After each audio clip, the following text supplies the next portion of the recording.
All right, Shalom. It's your brother Quashab coming back at you with another lesson. And before I get started, I want to give all praises, glory, and infinite honors to Yahweh, Bahashem, Yahweh Shai, Bahashem, Rachak Wadash. Double honors to the apostles and the El Great Millstone, taught me this truth real well. And peace, blessings, and salutations be unto the hopefully elect, as well as those that believe in the gospel and may even endure to the end, Lord willing. All right. And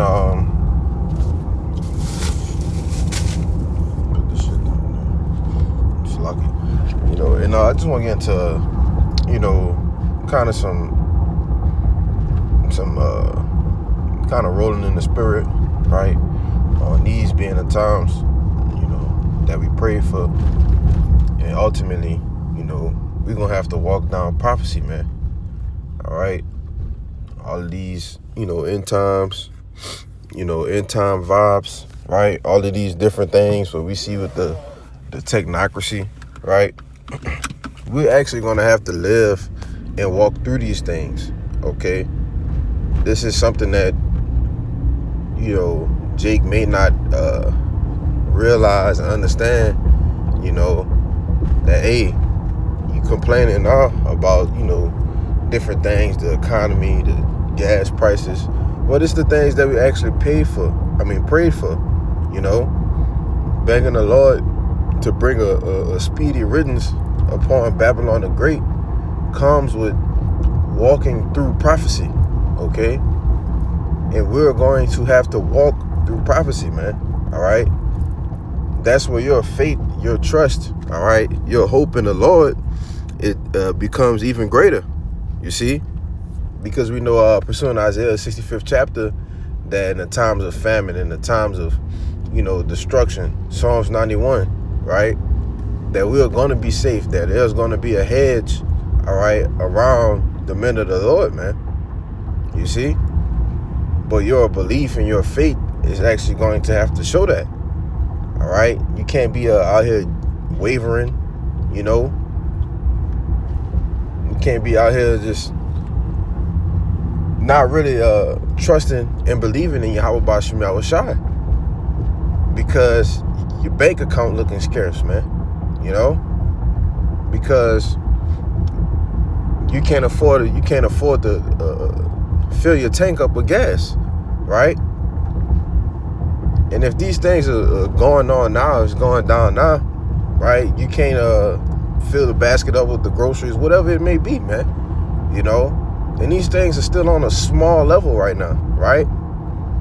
But the point of this lesson is that as we get closer to the end, we are going to have to walk through prophecy as well. You see?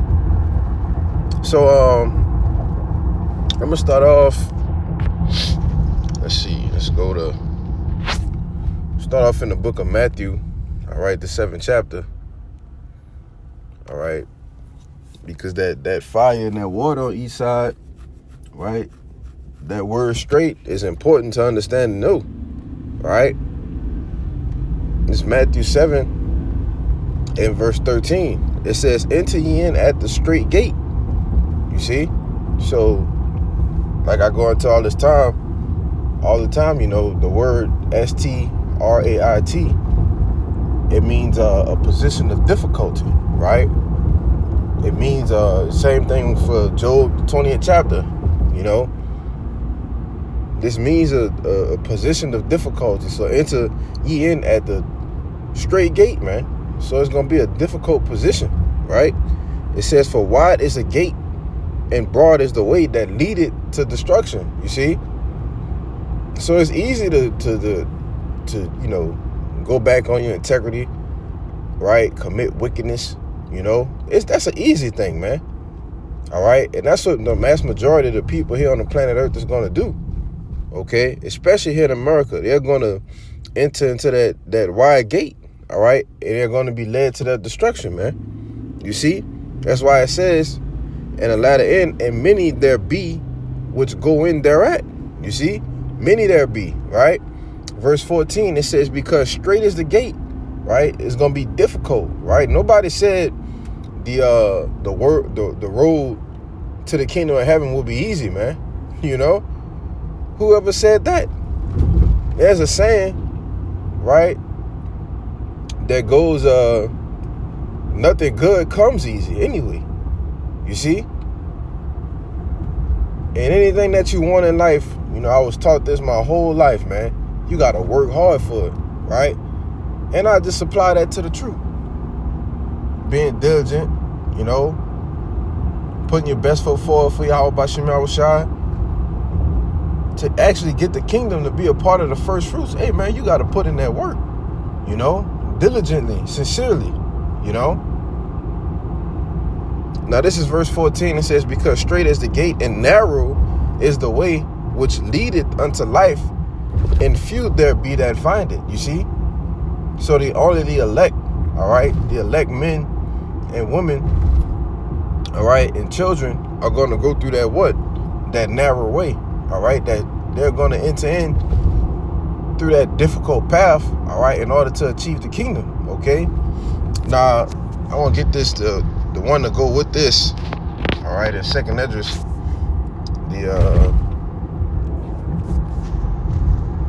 is it 7? I think it's 7.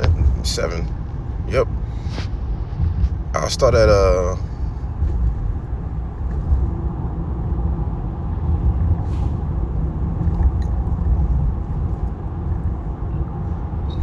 shit. You can start at the top, but I'll start at verse 6. It says, there is also another thing. A city is builded and set upon a broad field, and is full of all good things. Right? So you gotta paint the picture, right? It says the entrance thereof is narrow, right? That same straight and narrow path, right? It's set in a dangerous place to fall, like as if there were a fire on the right hand and on the left a deep water. You see, which goes back into the illustration of the picture. All right. This is, and which is, it's not literal, right? But that's just speaking of the trials, the tribulations, the troubles, all right, and the things that's gonna, be on the right and the left, right? Which goes into the trials, the tribulations, the afflictions, all right, and the difficulties, in order to achieve, as you look and zoom in the picture, right, the kingdom of heaven is set, right? Keeping your mind sober, being focused on a mission. You see? That's why it says that the entrance thereof is narrow and is set in a dangerous place to fall, like as if there were a fire on the right hand and on the left a deep water. You see? So, like I said earlier, we're going to have to walk through prophecy. Ain't no way around it. You got to go through it to get to it, man. Right?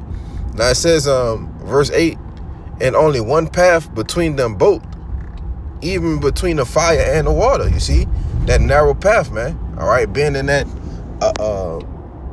totally difficult position. You see? Now, it says, verse 9, oh, Salaki, I ain't really finished 8. It says, and one only path between them both, even between the fire and the water, so small that there could but one man go there at once. You see? And this is just showing you how difficult it is to make it there, only one at a time. Right? From the end of from the time you get on the path, to the time you get off. And it ain't no turning around either. Verse 9, it says, if the city were given unto a man for an inheritance, if he shall never pass the dangers set before it, how shall he receive this inheritance? You see? So if, like I said, man, nothing good comes easy, all right? Especially the kingdom of heaven, right? So if this is something that's promised to us, if this is something that we have to go through Jacob's trouble, right, and these different perils and all of these things, calamities that we'll have to escape, right? If we have to go through all these things, and it's not like we have to do it repeatedly. It's one time. You see? This is just it's a saying in the world, right? think it's called, when people race or whatever, and I think it's a winner take all. All right, this is a winner take all race, for the elect. All right, but it says, how shall he receive this inheritance? Right, and that's goes to show you that we have to walk through the dangers, man. Right, it's a few precepts I quoted. I'm not gonna get them because I am in transit. Right, but these are two main scriptures that I wanted to bring out to show, the dangers that are set before us, that we're going to have to go through those things, and we're not exempt from it, right? Let me see what this says in the GNT. And I'm going to get that parable of the man that sold all that he had, all right, to invest in the kingdom of heaven, But you shouldn't be wavering, right? Let me get that real quick, James. Because you can read Psalms 91, the whole chapter, right? You can read Isaiah 65, and a good bit of that, but I'm not going to get it. What's that was going, James?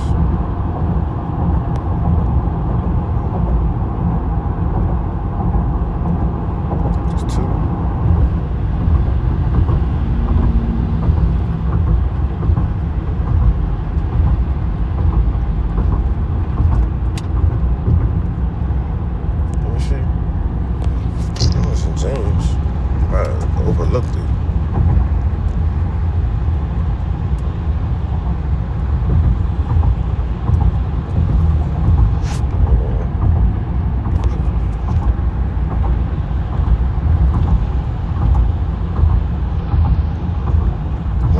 Salakia is 1-6. I'll start at 5. It's James 1-5. It says, if any of you lack wisdom, let him ask of the Most High, that giveth to all men liberally, and upbraid it not, and it shall be given him. But let him ask in faith, nothing wavering. For he that wavereth is like a wave of the sea, driven with the wind and tossed. For let not that man think that he shall receive anything of the Lord, man. You see? So your faith can't be wavering, right? And if it's a point of lacking wisdom, well, what do we need to keep us stable in the times to come, man? Wisdom and knowledge shall be the stability of our times, man. You see? So that's why it says that, if you lacking wisdom, let him ask. All right? Nothing wavering, though. You see? For he that wavereth is like a wave of the sea, driven with the wind and toss. You see? And when the waves of the sea is driven with the wind, it's nothing that it could do, right? High tides or whatever, you understand those different concepts, But the point of is to not be wavering in those times, man. And you should be staying prayed up, locked in and focused, if you feel like your faith is not on that type of level, man. You see? Because, hey, man, you have to look yourself in the mirror and ask yourself, are you ready to walk through this path, all right, to enter into the kingdom,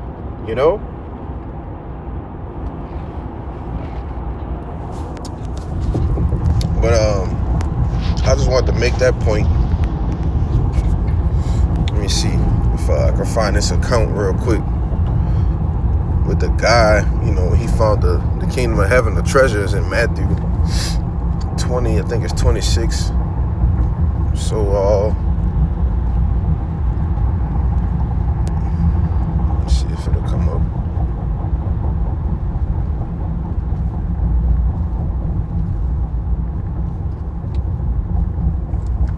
Let's see if this is it. 13. Yeah, that's it.